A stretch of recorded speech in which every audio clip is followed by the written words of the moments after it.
Assalamualaikum warahmatullahi wabarakatuh. Perkenalkan, nama saya Lucy Handiani. Saya dari kelompok 7 dengan beranggota Dodi Juliansa dan Muhammad Rizky Haji dari jurusan Manajemen Sekolah Tinggi Ilmu Ekonomi Bisnis Prana Putra. Berikut ini mengenai penerapan fungsi nonlinier dalam ekonomi.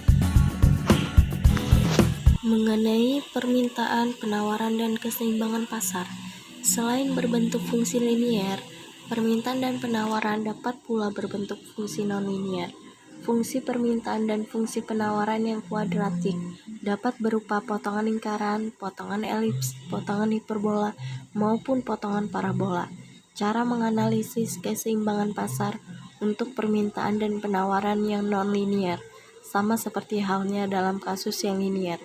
Keseimbangan pasar ditunjukkan oleh kesamaan QD sama dengan QS pada perpotongan kurva permintaan dan kurva penawaran.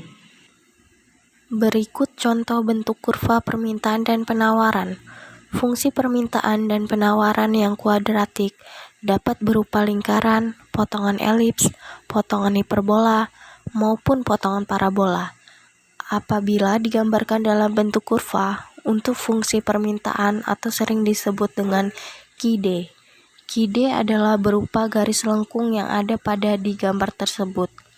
Sedangkan QS sama dengan potongan hiperbola atau parabola. Untuk sumbu mendatarnya yaitu Q atau quality dan sumbu P atau yang disebut price. Untuk mencari keseimbangan pasar yaitu QD sama dengan QS. Analisis pengaruh pajak dan subsidi terhadap keseimbangan pasar juga sama seperti pada kondisi linier. Pajak atau subsidi menyebabkan harga jual yang ditawarkan oleh produsen berubah, tercermin oleh berubahnya persamaan penawaran, sehingga harga keseimbangan dan jumlah keseimbangan yang tercipta di pasar pun berubah. Pajak menyebabkan harga keseimbangan menjadi lebih tinggi dan jumlah keseimbangan menjadi lebih sedikit. Sebaliknya, subsidi menyebabkan harga keseimbangan menjadi lebih rendah dan jumlah keseimbangan menjadi lebih banyak. Pajak menyebabkan menjadi lebih tinggi dari jumlah keseimbangan jadi lebih sedikit, sedangkan subsidi menyebabkan harga keseimbangan menjadi lebih rendah dan jumlah keseimbangan menjadi lebih banyak. Berikut contoh soal. Fungsi permintaan akan suatu barang ditunjukkan oleh persamaan QD sama dengan 19 minus P kuadrat. Sedangkan fungsi penawarannya adalah QS sama dengan minus 8 ditambah 2P kuadrat. Berapakah harga dan jumlah keseimbangan yang tercipta di pasar? Penyelesaian keseimbangan pasar. Keseimbangan pasar diketahui dengan rumus QD sama dengan QS. QD sama dengan QS. QD diketahui 19 minus P kuadrat, sedangkan QS sama dengan minus 8 ditambah 2P kuadrat. Maka dari dua persamaan ini dapat kita selesaikan untuk keseimbangan pasar.